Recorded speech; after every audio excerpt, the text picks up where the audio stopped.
السلام عليكم ورحمة الله وبركاته. Soomaali waa ina salaamahayaa meel kastoo aad joogtiin adduunyada dacaladeeda. Qofkay habeen u tahay, qofkay subax u tahay, qofkay galab u tahay, qofay casar u tahay, qof ay midnight u tahay. Waxaan ina ku salaamahayaa salaanta islaamka. Assalaamu calaykum waraxmatullaahi wabarakaatu. Caawa qoftii soo naari Soomaaliya. Caawa waxaan rabaa wax yar inaan ka hadlo. Maasha Allah tabaarak. Ayaamahan dalkayagii waa qasan yahay. Wuxuu loo qasana ma garanahayo. Soomaaliyey horta dad isyaqaano ehelahaan nahay, dad wada walaalahaan nahay, dad isku diinahaan nahay, dad isku luuqadahaan nahay. Haddana ilaahay baa qabiil qabiil naga dhigay. Maxay ahayd aayaddii wa qabaa'ila wa shucuuban litacaarifu soo lama dhihin isku aqoonsada. Waxaad ogtihiin qabiiladu wax saasoo hadda u sii weyn ma jirto. Waxaan qas iyo dhibaato iyo problem ahayn. Haddana marmar waa la iskaga baahan yahay hadda waxa weeye adduunyadanba waa aragteen waa wax iska adareysa. Marka walaalayaal waxa weeye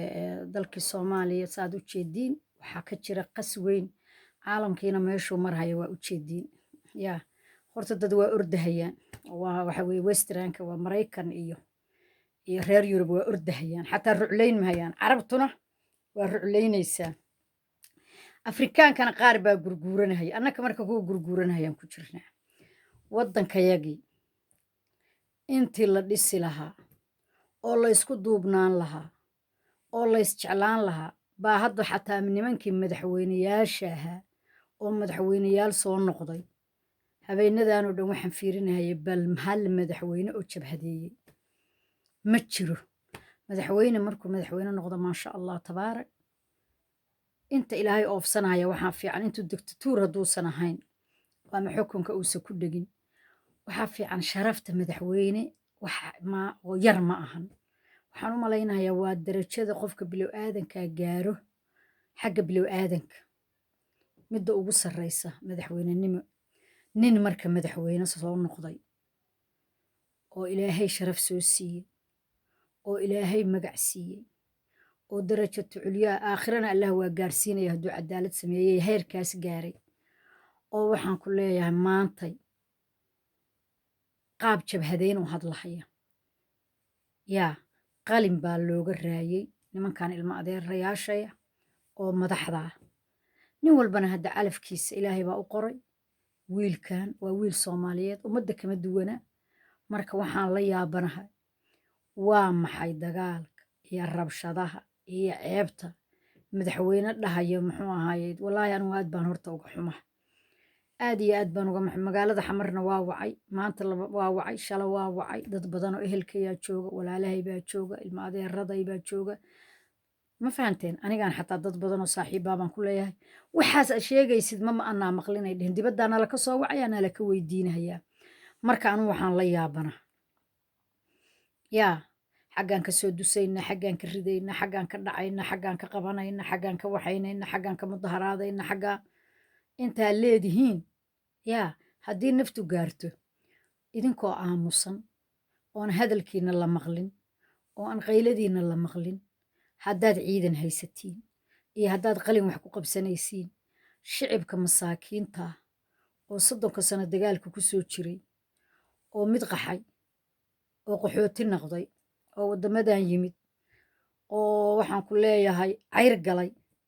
ama waxa barta ama yuu baranin soo kollay marti ma tihid weligaa marti baad ahaanaysa ama sharci qaado ama ha qaadan iyo mid badu cuntay iyo mid carabo qadaam ka dhigatay inta xarib ku xiratay yaa haddii la raba la gado soo Soomaali ma noqon. Maantana ma waxaa rabtiin wiilkaas ilaahay Soomaali u soo diray farmaajo dalka u hiilinaya ciidda u hiilinaysa calanka u hiilinaya walaalkay maahan oo ina adeerkay maahan oo isku adreys manihin ma fahanteen. Laakiin Soomaali jidka uu marsiiyey inaan dad nahay buuna tus raggii dus sida habra qodbasira loo qabo kala dhibi yaa sidii oday meel inta naaga qodbasira u joogta haba diyaarad u raacaya yaana gabdhaha dhihine dhuh dhihi jiray oo Itoobiya u kala dhuh dhihi jiray oo carabta u kala dhuh jiray. Nadaam buu u yeelay nin walba wuu fariisiyey kow dalkayaga ninkii soo faragashada oo ku soo xadgudbana yaa waa sida xeerka caalamigaabuu ninkaanu yaqaanaa waa wadani qashinkaana inuu baabi'iyuu rabaa federaalkan iyo nimankan guddoomiye waxyeeyada oo inta niigtiyada xirtay madaxweyne haa aniguna madaxweynaha waxaan ahay galinsoor iyo 70 tuulaa ag timaada galinsoor anna madaxweynahan ahay isoo aqoonsada amba waa dhihi karaa intaan niigtiin xirto dumarku niigtiin buu leeyahay waa xiranahayaana waxaasoo kale waa ceebaan xishoonaynin yaa magaalooyin la kala qaybiyo awal hal kumansaariye lahaan jirtay baa waxaa laga dhigay 2 guddoomiye markaas madaxweynaana xaggee madaxweyne ka tihin xataa ma xishoonaysiin xataa suudadka qaba waaba in la xirxiro ma fahanteen dalka soomaaliya wuxuu u baahan yahay nin adag sida wiilkaasoo kale la taliyaal aan dadka istusinda waa leeyahay oo qarsoon ilaa anigu dabaal ma ahiye ilaahay aqlu isiiyey la taliyaal cajiib uu leeyahay oo aan la arkin saasaana lagaa rabaa qaaq meesha idinka waxaan ku leeyahay subax iyo waa baryayba adminta soo safatiin waxbaan dilaynaa 91dii baa loo noqonayo 91dii dagaal sokeeyaa dhacay caalamka dhan buuna dagaal sokeeya ka dhacay maxaad ugu soo celcelinaysiin midada kaleeto dadaan ka qaybgelin oon waxna ka geysan aan dhib ahayn baa maanta ku faanayo maxaa loogu faanayo waa lays yaqaanaaye dadkii siliga dhigtaa jooga oo soomaali ah markii 34 dowladood kusoo duushay soomaaliya oo maanta kugula sheeganayo ku faanayo rabo magacaaga inay helaan adeer soomaali waa hal meelay u kala socoto ma leh doqon iyo diracna waa lays dhala ma fahanteen meel la kala aadahayana ma jirto farmaajo ciiddaa u helinaysa oo calankaa u helinahaya oo wixii waxgaradaa u helinahaya ma fahanti hadduu rabo 50 kun oo turkiyada intuu keeno yaa nimankaana dhaqan celis ha geeyo soo calankii tirada badnaa ma qaba soo ma jeediin kan waa calankii soomaaliya kanna waa calankii soomaaliya idinkaasaas ka dhigteen kan qaar baa xirta kan soo uma jeediin maradan ma jeediin meeqay ka kooban tahay ma jeediin bar calanka soomaaliya waa ku jirtaa ma jeediin halkaana ii soo hartay gabar baan ka soo qaatay waa calanka soomaaliya miyaa kan waa calankii soomaaliya ilaahay xigmada tiro badana kan waa calankii soomaaliya walaalayaal aawe asture calankii soomaaliya halkaas asoo kaasuu ku jiraa kan laakiin ma ahan calankaasaad sixi weydeen kaasaa mid walba mare baluuga iska soo qaadan waa kaa calanka soomaaliya waryaaya calanka iska saxa kan waa calanka soomaaliya calankii baaba ini habaaray calankuu rabaa inuu soo celiyo calankii baaba wuxuu yiri ciil baan qabaayo calalaa'i ag yaalleehe ciidan baan rabaa ciidankii waa farmaajo waa la jirnaa dad baa le lacag miyuu ku siiyaa maba aqaaniya geedkayguna waaba isku qasan yahay maalin walbaba qolaa inta gasha kala firdhisa dan iyo heellana kama lihi lacag maxay tahay lacag midaan haysta allah iyo calfa inaan dhammaynayaba ilaahay baa og waxaan idin leeyahay hawiyo reer tolkayow waa isnaqaanaa naagahaas iyo caruurahaas iyo maalkaas guryaha inii dhisan yaa nin tuuladiisii wax ka qabtay ma jiro biyogeliyey oo jidad u sameeyey nin walba xamar buu guri dabaqa ka dhigtay ama turkiya waddanina ma tihidin waxa alle waxaa ogtihiinna ma laha ilaahay khayr hayna siiye markaad haysee waddanka eedaday baa dhihi jirtay markaad fayoobeydoo fanka timaha ku lahayd farasaan lagaa helin waa midaan la fuulayn fahanteen marka waxa weeye shalay waxaan la qaban maanta qaban maysiina waddankan dagaal ha gelinina dhibkana iska daaye dagaalkana idinka lee ku dhimanaysiin meel dagaal ka dhaca nabad ma taalo hurda ma taalo hooyaad ma yaallo fadhi ma yaallo harsi ma yaallo waxcun ma yaallo jiif ma yaallo nabadgelyo ma taalo qurux ma taalo xoolahaaga baad ka qaxaysaa welwel baad ku seexanaysaa goormaa laguu soo dhacayaa baa la leeyahay jooga ilaahay ka baqa nimanka soo maahan meediyaha jooga wasaaradda warfaafinta oo muqdisho waxaan ka codsanahayaa hadday sharci hadday qabto maxaa la dhahaa sharci waayo waa istaagar soo ma lihidin nimankaas maxkamad waa in lala tiigsado adduunka waxbaa ka jira sharci baa ka jira waa dagaal oogayaal waa dembiilayaal mafahanteen maslaxa qofaan ka talin maanta soomaali meelay u kala socoto male caasimadda hawiyaalahay halkan 10 milyan baa degan 1 milyan waa qaxooti fahanteen wax shaqaysta iyo wax kalaba war dowlad baa lagu hoos noolaada caasimadan stockholm maanta aan kasoo hadlahayo yaa dadkii muxuu ahaa iyagoo gaajaysan oo rafaadsan fahanteen dhisay oo hagaajiyey waa dhinteen ma isdhahaynin wax madow iyo wax caraba iyo wax kunjuraafa imaan doona marka waxa waaye idinka waxaa samaysiin caasimadda soomaaliya waa la wada dhista soomaalina qabiil aan ehel lahayn ma jiro qabiil aan la dhalanna ma jiro qabiil aan gacal la ahayna ma jiro 9 qabiil baana oo yaana anigu hadda bal anay saahibiye dhulbahanta waa ii reer ayeeye awrtabla waa ii reer ayeeye ree cumar maxamuud baa i dhalay haye halkaan iyo caawud waa mareexaan soocan ilaa 9 ayeeyaan ka jooga haye sacad waa ah oo yaanahay marka bal idinku soo sheega qoladaanahay soo sheega dadka dhanna waa wada saase waadeen dir sheekhaal ehelkay wax qof aan ehel ii ahayn ma jiro soomaali marka intay kala tegay idinka in weydiiye xagee loo kala socdaa waryaa suuradda qolyaal kaafiruun maaragta sa iskugu soo noqnoqoto saasaa la iskugu soo noqdaa meel loo kala socdana ma jirto meel la kala aadayana ma jirto ma fahanteen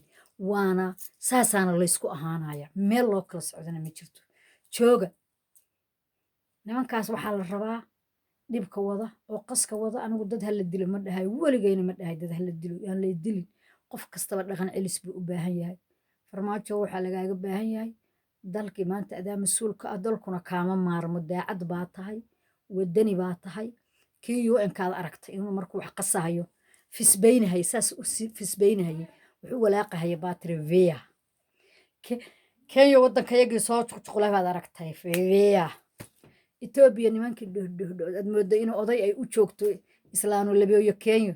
islaanna u joogto maxaada gaalkacyo islaanna u joogto etoobiya habba mid u dusahayo odayaashii aad moodda inay naaga qodbo siraa midba meel ku qabo kala dhohdhohlaana waa adiga xayiray oo yiri calaa jambag fariista nasab dhalay yaa dadku waxaa la yiri waa abagaa iyo abaaru keenta saasaan kaa rabaa wax ku faray farta dhexe